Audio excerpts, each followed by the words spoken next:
Hope you guys are ready for another episode of Double D's in your face. That's right.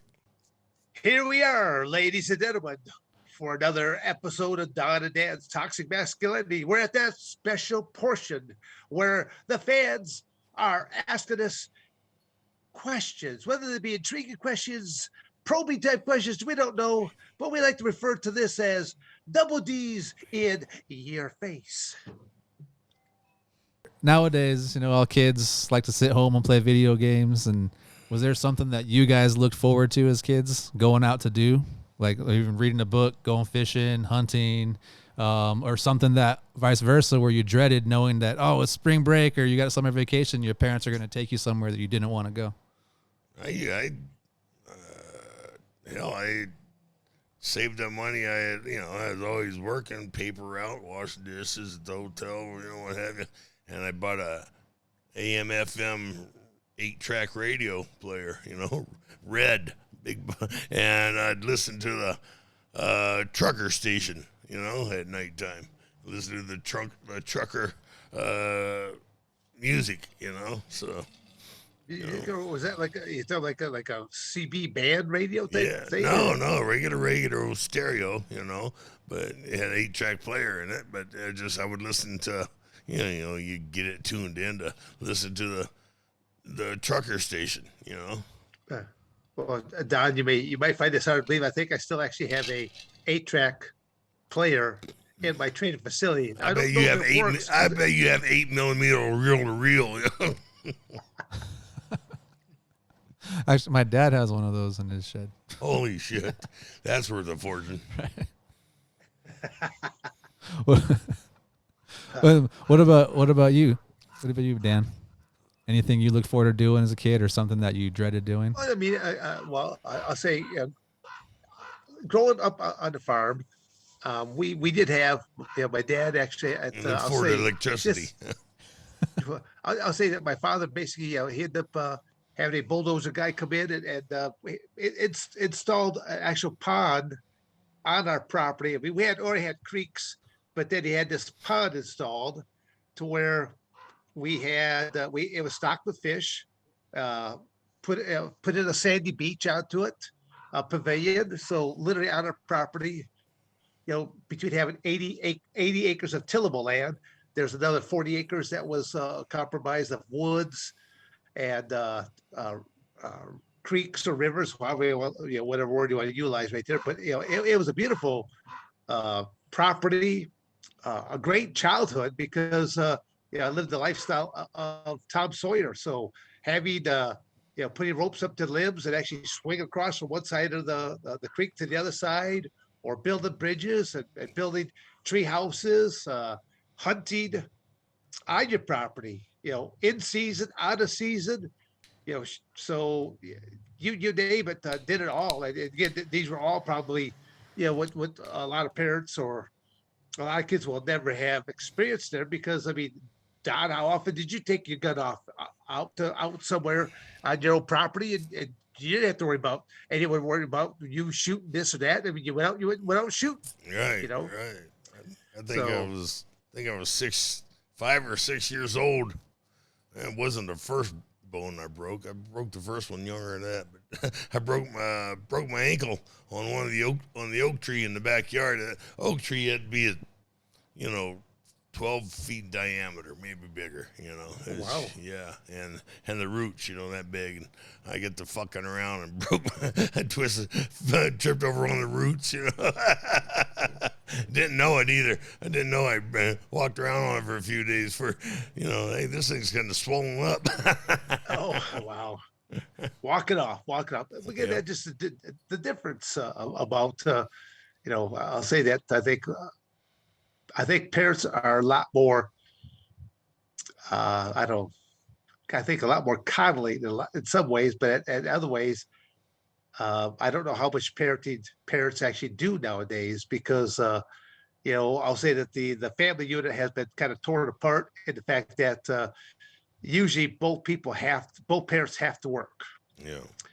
And with both parents working, hopefully it works out to at least at some point that one of the parents is at home with the kids, as they get them off to go to school, and then their work day, they're at their work and they're home as the children are coming home, because it's like I'm sure like Don was probably a lot like myself.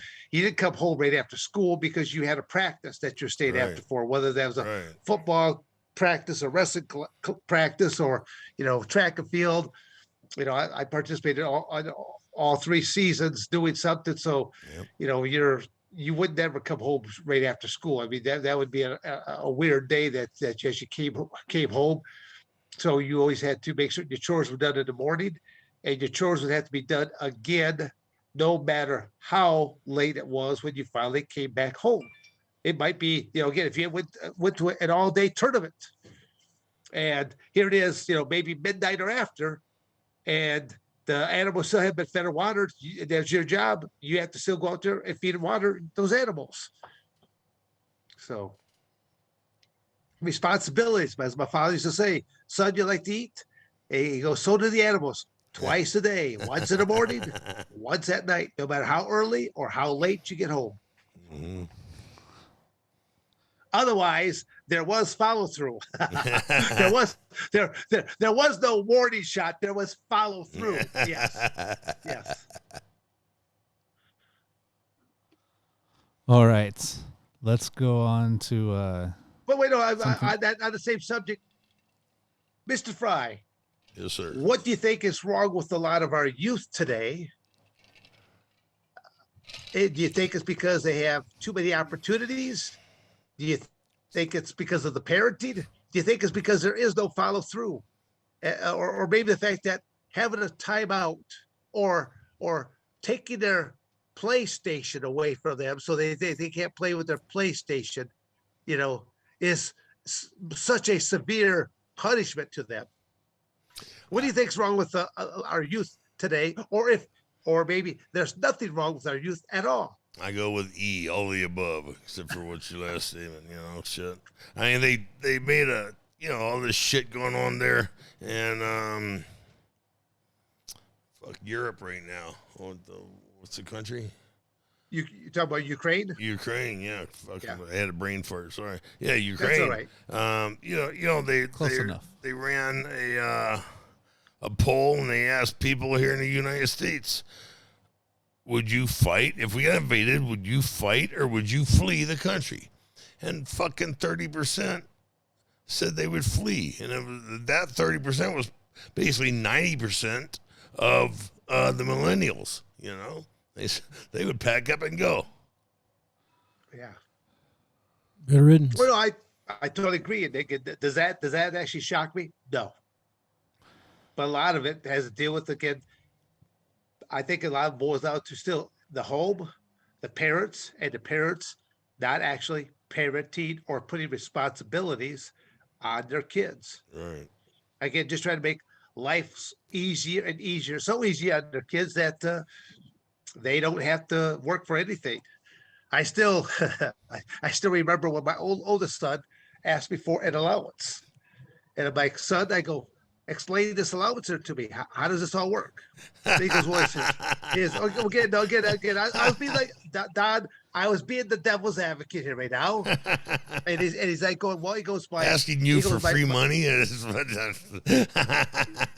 Well, yes. Okay. Well, there is a theme. You'll see this theme through Dan Severn. It goes on and on through a lot of different things. But Yeah. He said his buddies would get an allowance just for cleaning up their room and making like their bed. I'm like, oh, well, son, you live in my house. If you want to live in my house, you have to clean up your room and you have to make your bed. I said, that's just part of living in my house. I go, if you want to do something extra like there, going out there and raking up some leaves or picking up some limbs or fixing this or painting that, I go, those are things that we could do and allowance on it, and we could do something on all that. Well, a lot of my kids, most of my kids were also my janitors inside of my training facility. Right. They had to come in there and they had to clean toilets, mop down this, wipe down that. And again, that was one of the jobs that they would have to do.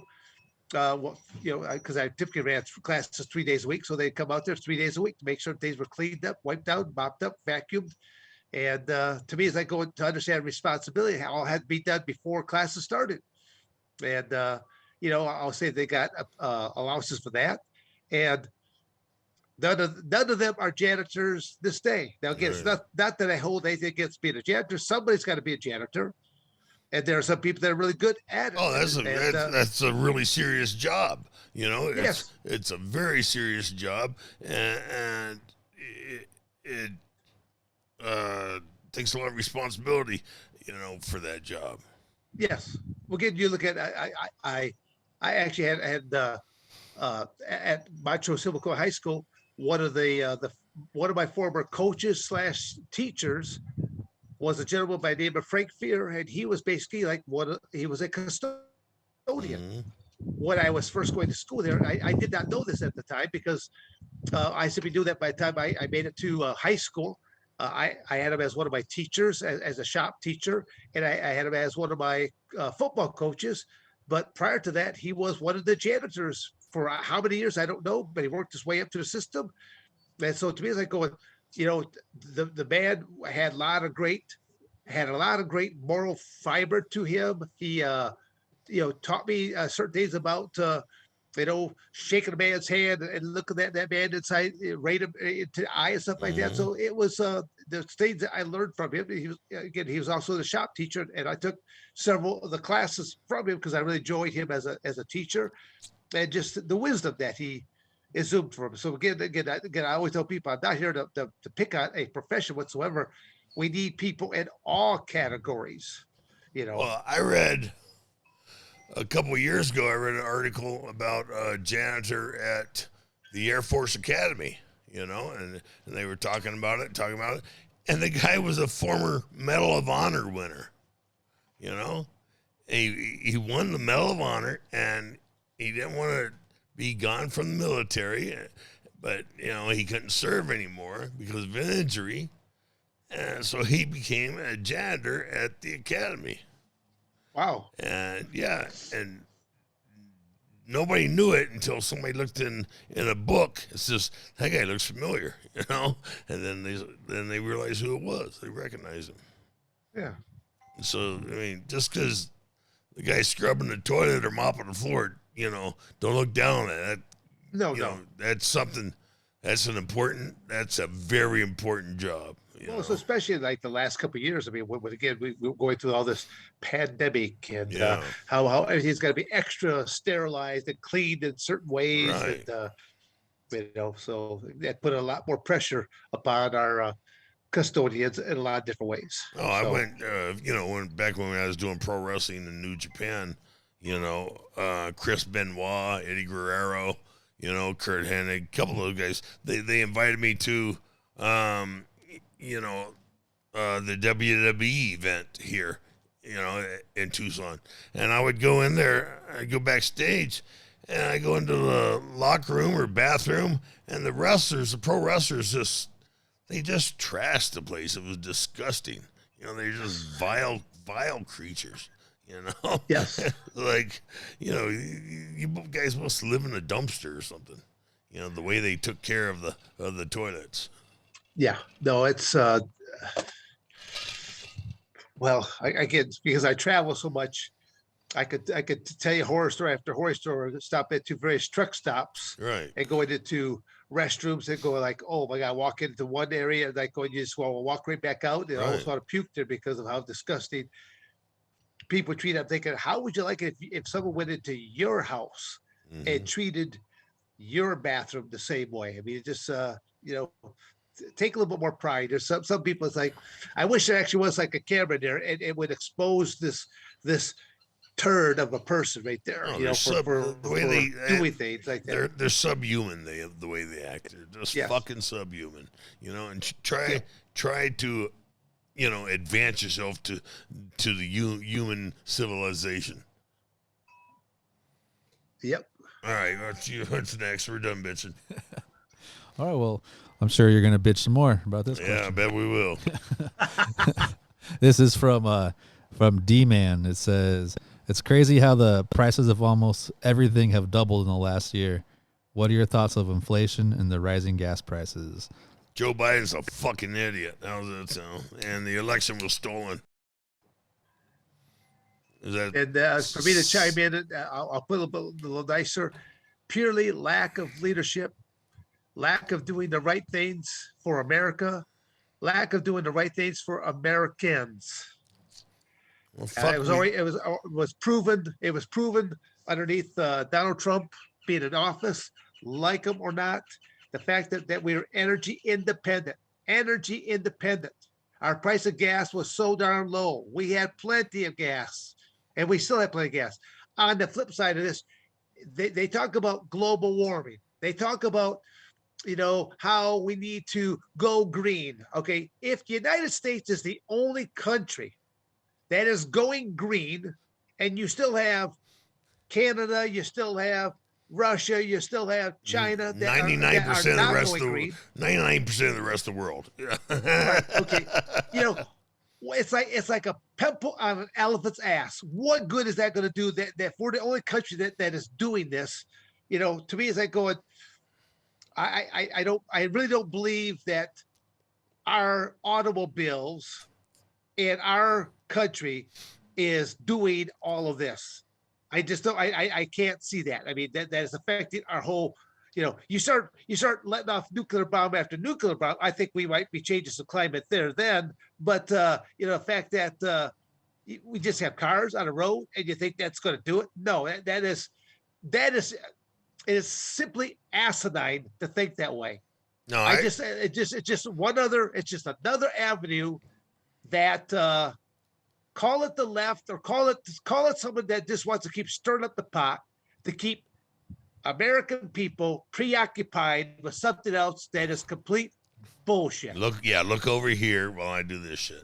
I know a guy, 13, 15 years ago who went to China, got a bride, all that bullshit, But he said when he was in China, you could not fucking walk down the street, without a mask because the air was so bad. They were wearing a mask to be able to breathe, because you could cut it with a fucking knife. It was so bad.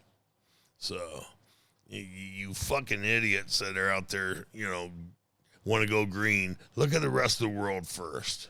Yes. United States has the cleanest burning fuel, cleanest burning gas, everything. We do everything top notch, and everybody else, they don't give a rat's ass. Exactly. Again, I've got no problem if they want us to slowly ease it to more and more of this electrical cars and stuff like that. You can't do it overnight. To think that everyone's going to simply convert over when you don't even have infrastructure here, and you have our government that is spending money like it's going out of style. Again, our leadership. It is going out of style because the fucking everyone's going to convert to the Chinese yen or or yuan or whatever it is. The United States dollar is not going to be the trade money anymore. They're going for the Chinese money. Yeah. So it is out of style. Yeah, that's it's a shame that more Americans are not stepping up and making their voices heard, especially through all of our elected officials. Our elected officials are paid for, their salaries are paid for out of our tax dollars. So thus they are our employees.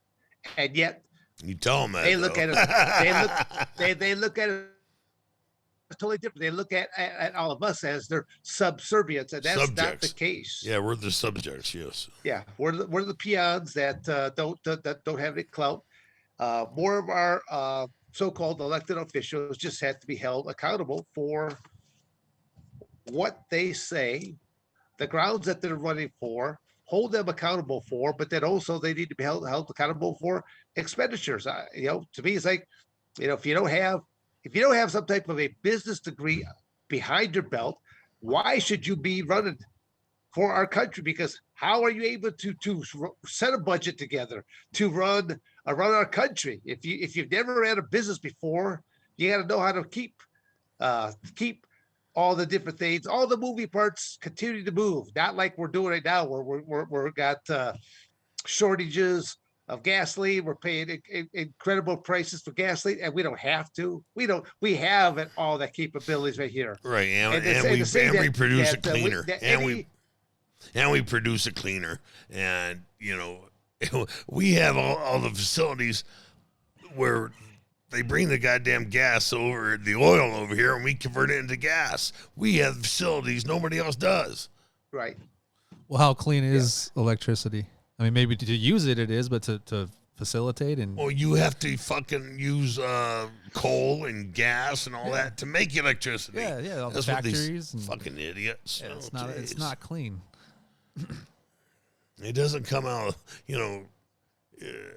out of your asshole. I mean, come on, you can't say it comes out of the air. It does come out of the air. Look at lightning. But once you are able to bottle lightning, well, then there you go. You got the cure for it all. I think that was Benjamin Franklin there with his kite. Yeah. With the key. Yeah. On it for electricity. Yes. I heard that you can catch lightning. Yes, I can. I've had sex with lightning. It was good. Was that the name of your horse?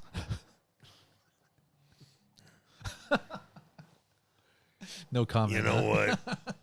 English is your second language. You haven't got it down yet, so just stay off the mic. What's our next question? I think we've kind of we answered that. Well, what's our next question? Kind of ran that one out of the ground. Yes.